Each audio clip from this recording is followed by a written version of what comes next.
This is George Dionne of Metal Express Radio. I'm here with Erik Norlander from Dukes of the Orient. How you doing, Erik? Hey, George, I'm great. Good to talk to you again. Awesome. Good to talk to you as well. The first question I usually ask of everybody else, if I knew nothing of the Dukes of the Orient, how would you describe the group's music to me? Well, we referred to it as AOR with a mid-Atlantic prog accent. Okay. And this comes from the pairing of John Payne and myself. John is a Brit who grew up in the London area, listening to American AOR. He loves, Lou Gramm and Foreigner and Journey and all that kind of stuff. And I'm an American who grew up in Southern California listening to British prog. So I come from, Yes, and ELP and Procol Harum and King Crimson and Jethro Tull and all that. And so the pairing of the two of us kind of fuses those two styles, where we were both kind of fans of music from the other person's country and, place where we grew up. So it's an interesting combination. And, of course, this band started out of the band Asia. Right. And, of course, the original Asia was a supergroup formed in the early 80s. And then John Payne took over the lead vocal and bass guitar duties in the early 90s and fronted Asia for about 15 years. And then Jeff Downes, the keyboard player, left Asia, John Payne's band, and reformed with the original lineup with John Wetton and Steve Howe and Carl Palmer, which left the keyboard seat vacant in Asia featuring John Payne. And so John Payne asked me to join his version of Asia in 2007. And I toured and recorded with John for about 7 or 8 years. And then when it was finally time to release a studio album, we decided to change the name of the band just for clarity and also out of respect for John Wetton, who had actually recently passed away at that time. And we changed the name to Dukes of the Orient. So that's about as short as I can tell that story, but that's the best. I was going to recap it, but you did a good job because it is a complicated story. So is there no more John Payne's Asia? It's now officially Dukes of the Orient? This band is officially Dukes of the Orient, and it's all original music. John does go out and do live shows as Asia featuring John Payne occasionally. Obviously, with COVID-19, he's not doing that at all. But prior to this, and when this is all over, I imagine he'll resume doing that, but I'm not involved in that. He's just doing that with the backing of his own, but that's totally separate from what we're doing here. So how did you get involved with Dukes of the Orient? Well, in fact, it was nearly 10 years to the day that John invited me to join his band. That my band, Rocket Scientists, that you're familiar with, we were playing a prog music festival in Bruxelles, Germany in September 1997, opening for Asia. And John Payne was fronting the band. And like most festivals, you all stay at the same hotel and you see each other at breakfast and you share shuttles going back and forth from the venue to the hotel and all that. So I met John and Jeff at that time. Then 10 years later, in September of 2007, after Jeff Downes had left John Payne's Asia band, John emailed me just out of the blue and said, I'm looking for a keyboard player to replace Jeff Downes. Everyone tells me you're the guy. Do you want the job? And that was it. So that's how I reconnected with John, and we started working as Asia featuring John Payne, and then that turned into Dukes of the Orient, and here we are. So the first Dukes of the Orient album was sort of John Payne's collected material that he was eventually going to release. So with the Freak Show album, is it still culling from that collection of music, or is it all stuff that's come together over the last couple of years? Okay, so just to clarify, the first album, the first Dukes of the Orient album, John Payne and I co-wrote everything. Oh, okay. None of that was left over from the prior period of Asia with Jeff Downes or any of that. John and I wrote everything for the first Dukes album. Oh, okay. Your question is spot on about the new album. There's nothing left over. We wrote everything original for it last year. And unlike the first album, which took about 10 years to finally finish and put together and release, we wrote and recorded Freak Show all within 2019, within a period of about 6 months. So we did that more like a normal album and a normal band. Right. Had you intended to tour as Dukes of the Orient, or is this more of a studio project for you two? No, we had big plans actually for this year. We had some great invitations from some festivals, and we were going to do some club dates, but that's all blown up now. So we're going to have to see what happens when, this crazy virus situation is over, and then hopefully we'll be able to, go out and take this music on stage. Awesome.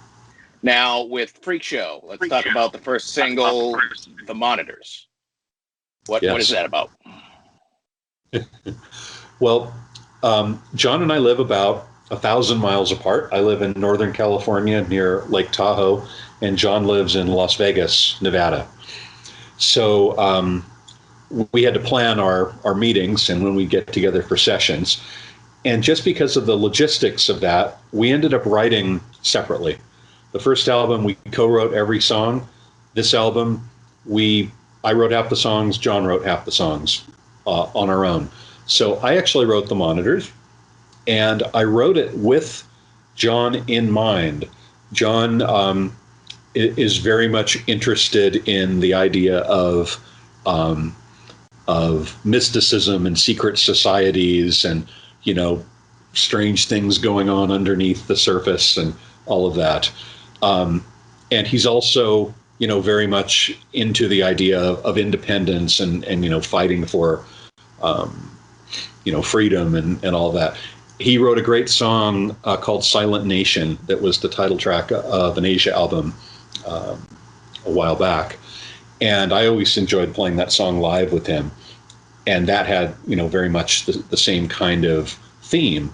So when I went about writing The Monitors, I came up with this idea about, surveillance and how there are people pulling strings behind the scenes and all of that. And it just really suited John's style nicely. And he loved it. When he heard it, he said, "This sounds like something I would write." I'm like, well, that was the idea. It's not far-fetched with everything that listens to us today.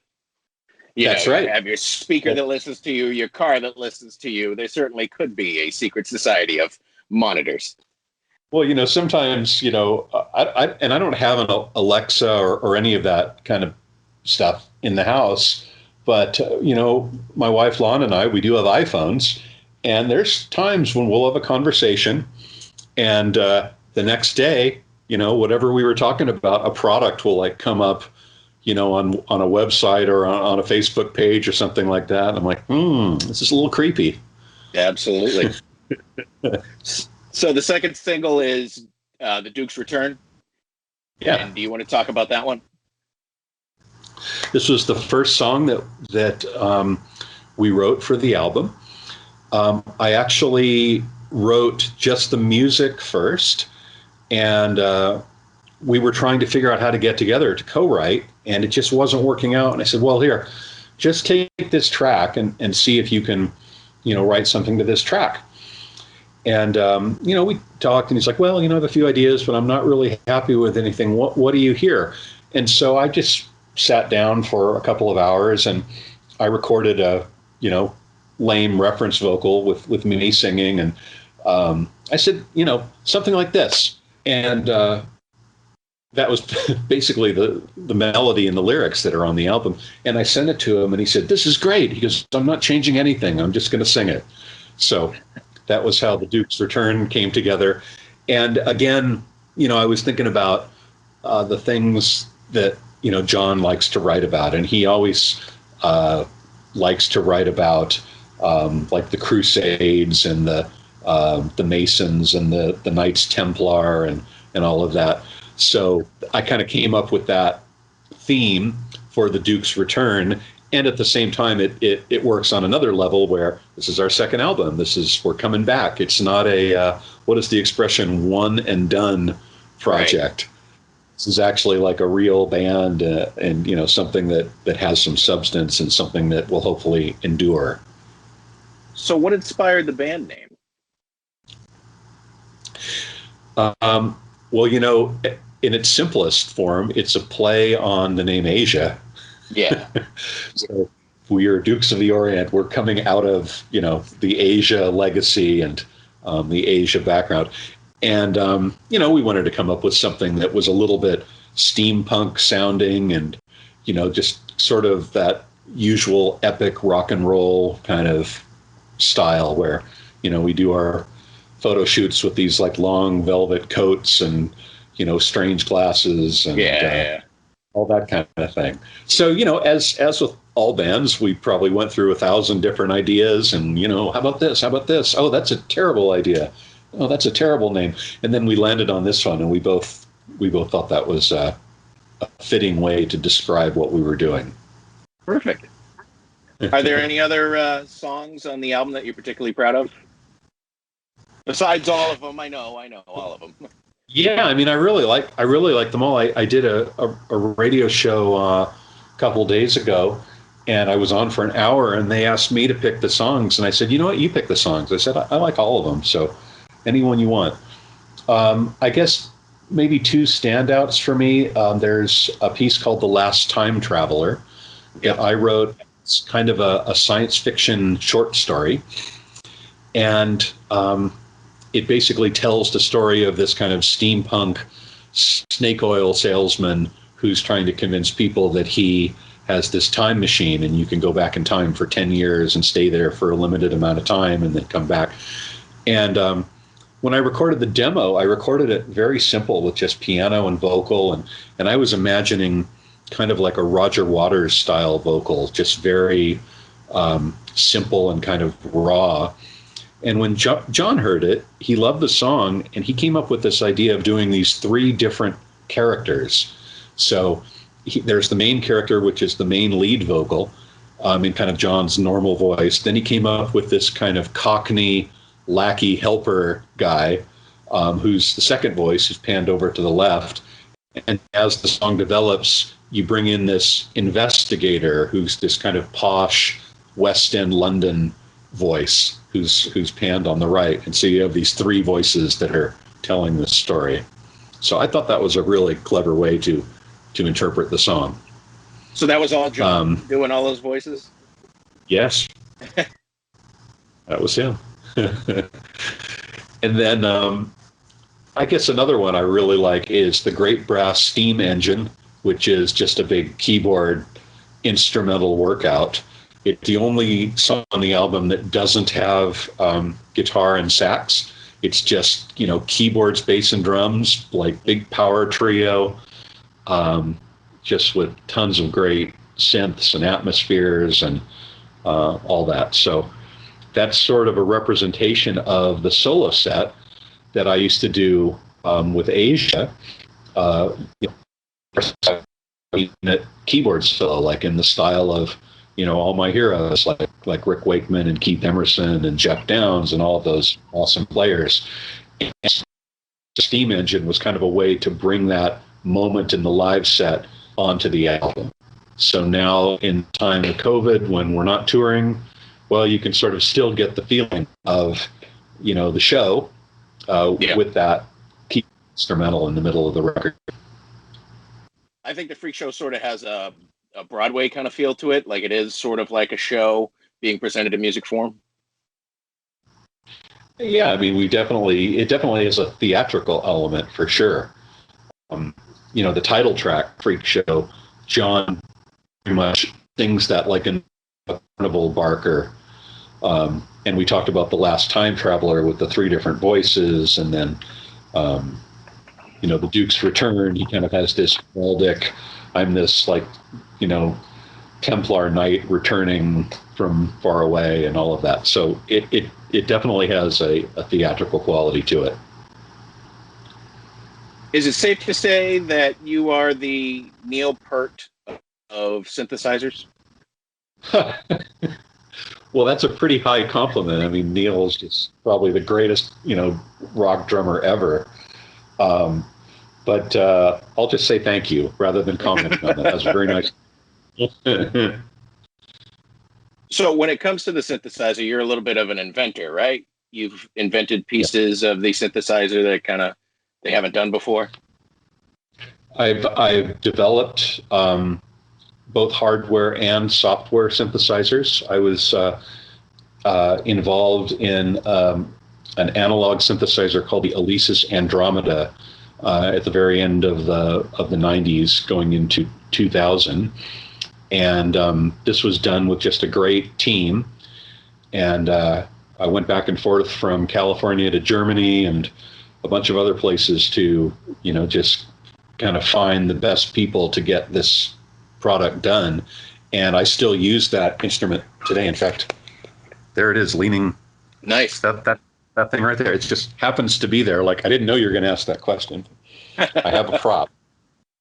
So that was a while ago. And then recently I worked on a new little monophonic analog synthesizer called the Uno Synth with an Italian company called IK Multimedia.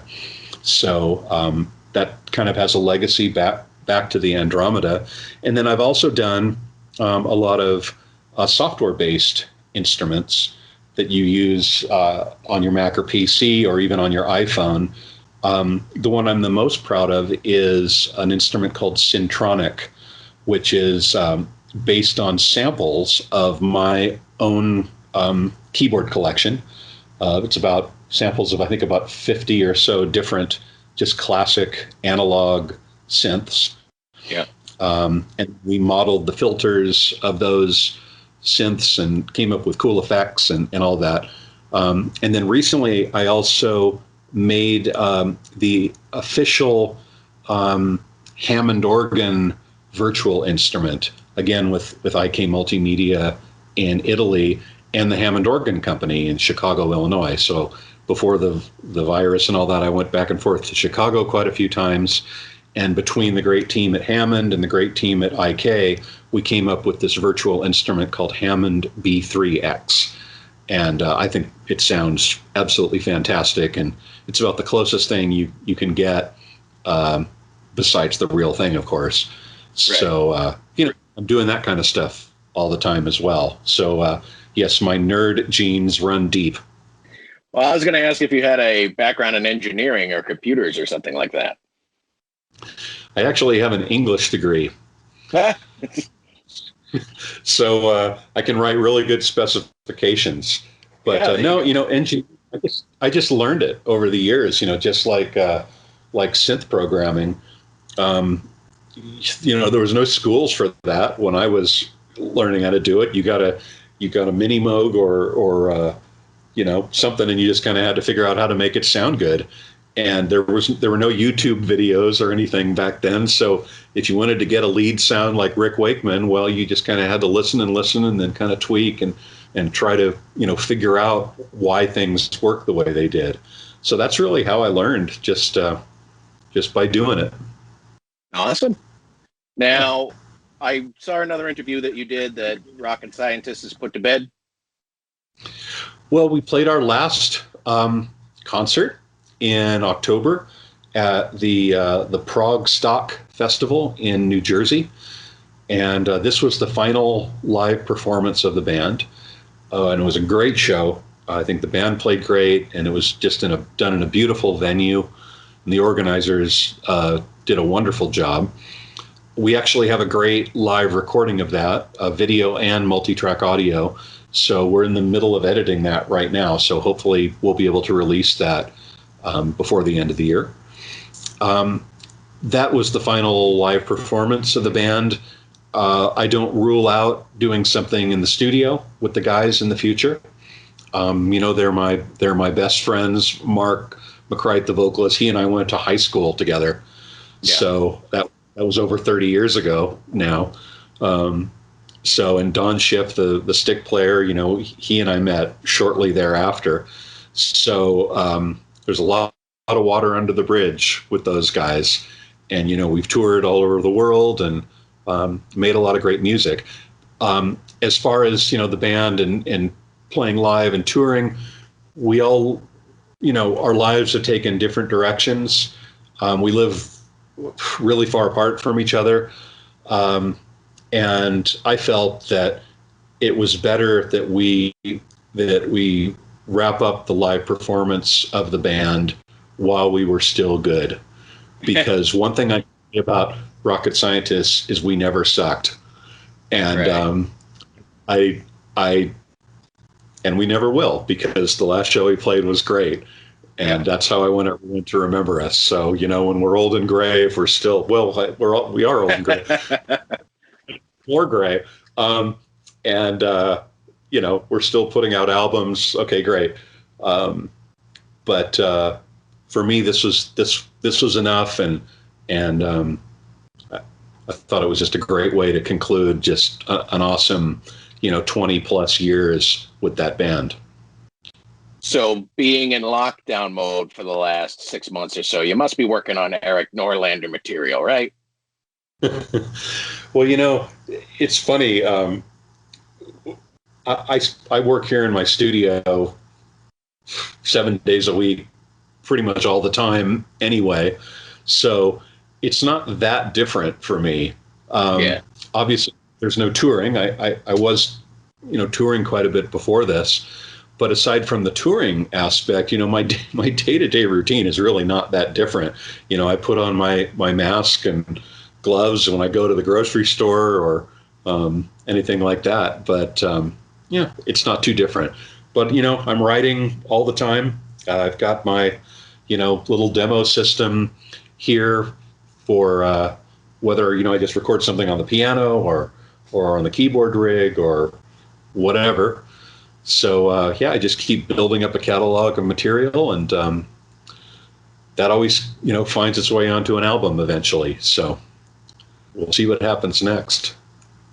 How about Lana Lane? What's going on with her? I haven't heard any new music in a very long time.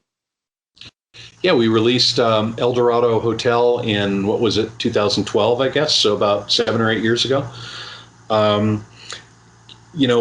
Lana and I are actually writing some things and demoing some things. She'd like to do another record and kind of get back out there on the scene again.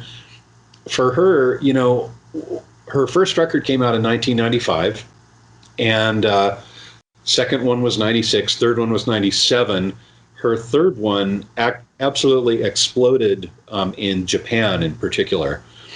And we had a great relationship with the record label there, and they did so much for us, but they also wanted a lot of product. So we would do a regular studio album every year, but we'd also do like an EP, and then maybe something like a collection, like a covers collection or a ballad collection. You wrote about all those albums, so you were there. Absolutely. I went through it all. Right, live albums. And so, there was a period of about 10 years from 95 to 2005 where Lana and I were just putting out a ton of product. And once that started to wind down, after the 10th anniversary tour and 10th anniversary concert in 2005, she made a conscious effort to kind of just slow things down, spend some more time with her family. Her father was ill at that time, and he passed away in 2010. She's still, looking after her mother, and just kind of enjoying life a little bit more. So you will hear from her again. She will do something again, but it's we've made a conscious effort not to like keep up that like breakneck pace that we did. Yeah. So when people ask, hey, when are you going to do another Lana Lane album? It's like, have you heard every Lana Lane album that we've recorded? Because there's a lot of them. You might want to go back and material. Yeah, yeah. there's a lot Now, of material. in your case, George, I know the answer is yes, you have, because I think you've written about most of them. I think so. There aren't many I haven't written about, actually. So right. It's good. And it's all good Yeah. material. And your material is good, too. So, I mean, you guys are laying it down and you're keeping busy. That's right. You have anything else on the burner right now, or? A few things, nothing I can talk about at this point. I'm kind of not one to, say, hey, I got together with this artist and we had lunch and here's a picture of my lunch. I don't like that. I like to just like let a project get, to a mature state. And then when it's time to make an announcement, then we'll do it. So, excellent. But anyway, I'm not sitting by the pool and getting a suntan. I'm working in the studio, so you will hear some new stuff relatively soon. Excellent. Well, that's all I got for you today, Erik.